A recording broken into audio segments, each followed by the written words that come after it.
Hi, Tom Lance with Archive Guitar Works. We started the company in 2003 with the idea of providing people with finishes on their guitars and a relicing process. By finishes, I'm talking about you have a plain white maple with rosewood neck, and you can change it with very little effort.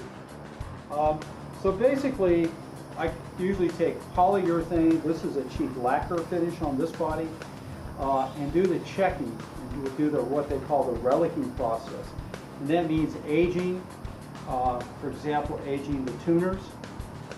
So there you have a brand new set of tuners. Now they look 50, 55 years old. Everything has a patina to it. This guitar has a numbered neck plate, like I said. And this one is basically like you'd put it under the bed for 50 years, pull it out, and play it. It's got some mild checking, really not missing any paint other than a few flecks. And that just gives it the authentic look. You can over-relic anything, and if that's what the customer wants, that's fine.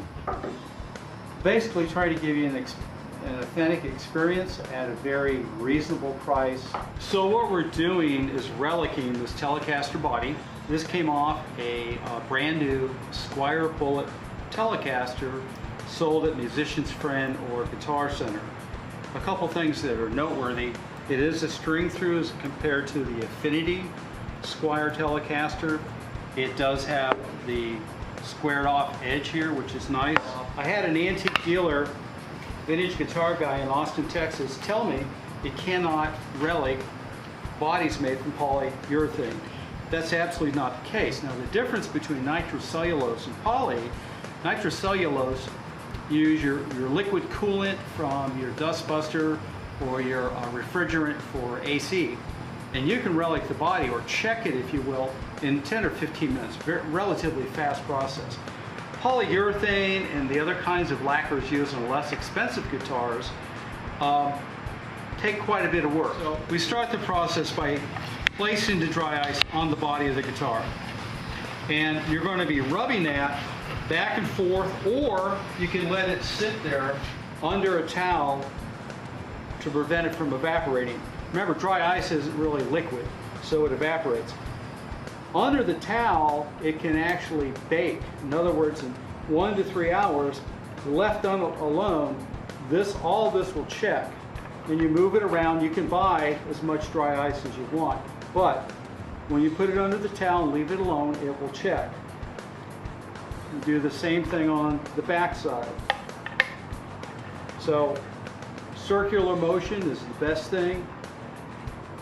This particular body took quite a bit of time. I found the really less expensive stuff, aftermarket bodies, relic very quickly because they're not made with poly.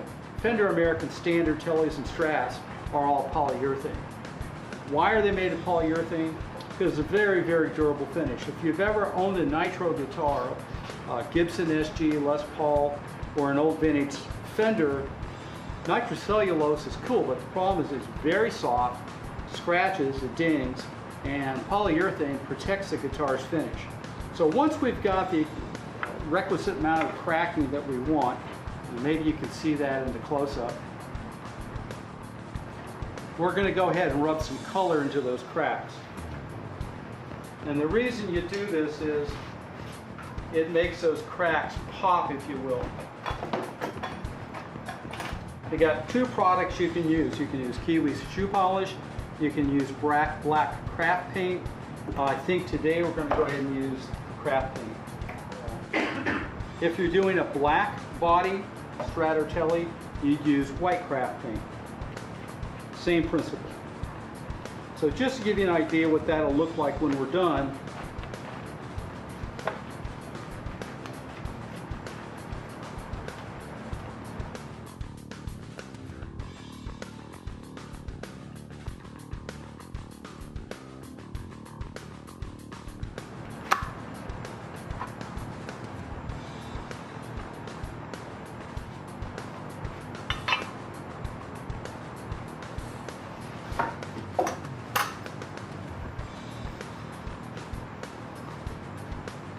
so this is what's close to what it's going to look like when we're done.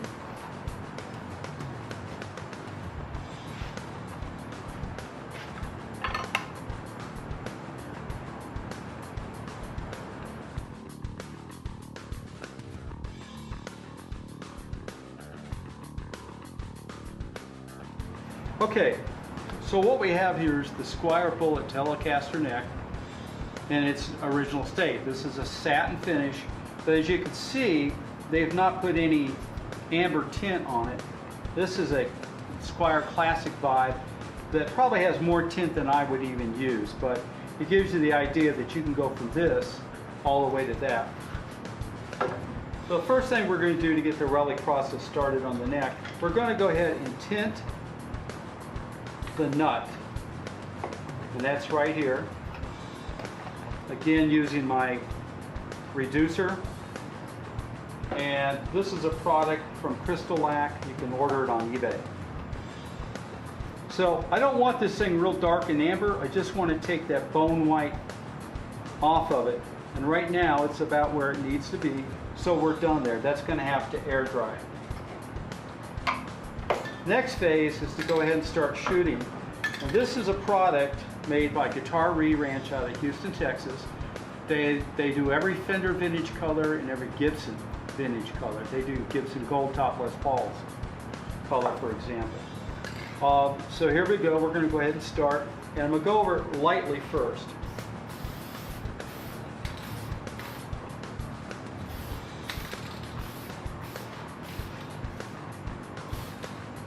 The cool thing with this stuff, it's not lacquer. It's an aniline dye, which means it'll come off, if you want it off, fairly easily.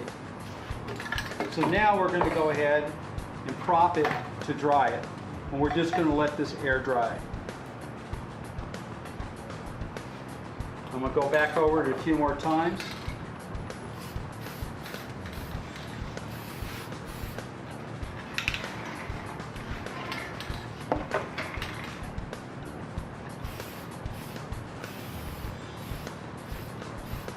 Okay, when that dries, I'm going to flip it back over and then do the front of the headstock. Once this is all done and it dries, we're going to go over it with nitrocellulose lacquer. Minwax makes one. It's a little easier and cheaper to get than ordering online for it. I get this at Home Depot.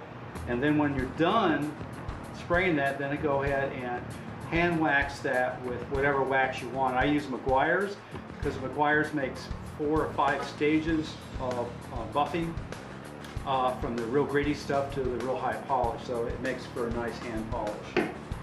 Okay, this has had enough time to dry by air. We're going to go ahead and finish the front of the headstock.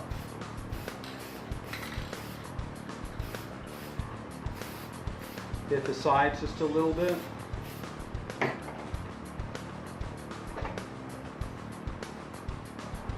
I could put tape on that, but I'm just going to go ahead and use my towel and finish off the headstock. I don't want to get that nut overly dark.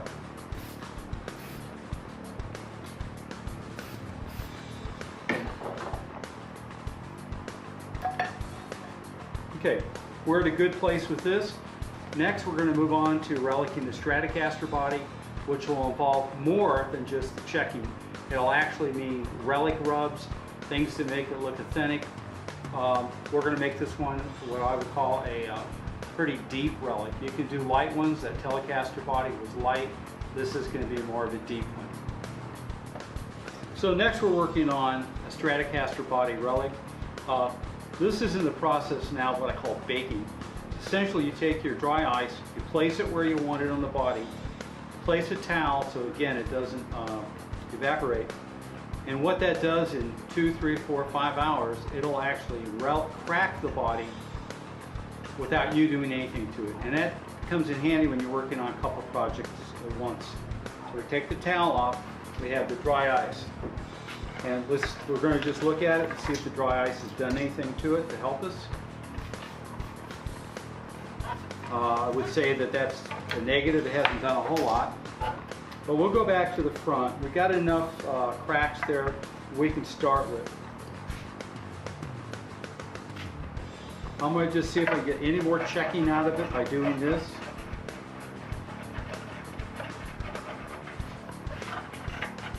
Now I have plenty on this side. I don't have any here on the upper bow, and I don't have anything over here.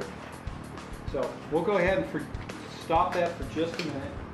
Cover our dry ice up. Go ahead and whip out our craft paint.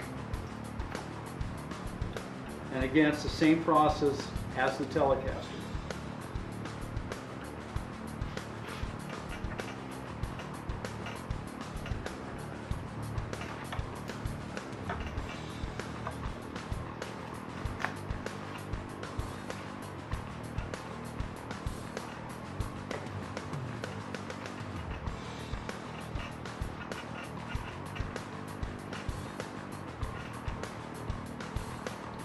We'll go ahead and get our reducer back out, and we'll use that to clean the paint off.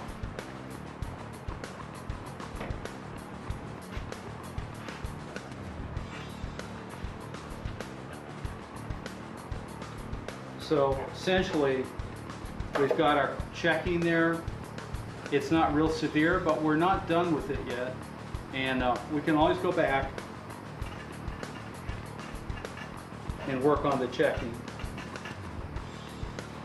Also, what happens when you do check, sometimes those cracks close back up and you're not really able to get the paint in. So I'm not losing hope yet. I'm going to try it a little more, get some more of that paint out. So were we to continue this, I would get my orbital sander out and go ahead and do some Relic rubs in the areas where you normally would expect that. Here in the upper bout, on the back along the ridge here, and here where you get some buckle rash. And then at that point we'd be done. Right now we're going to go ahead and put this back under and bake it some more and see if we can get some more checking done.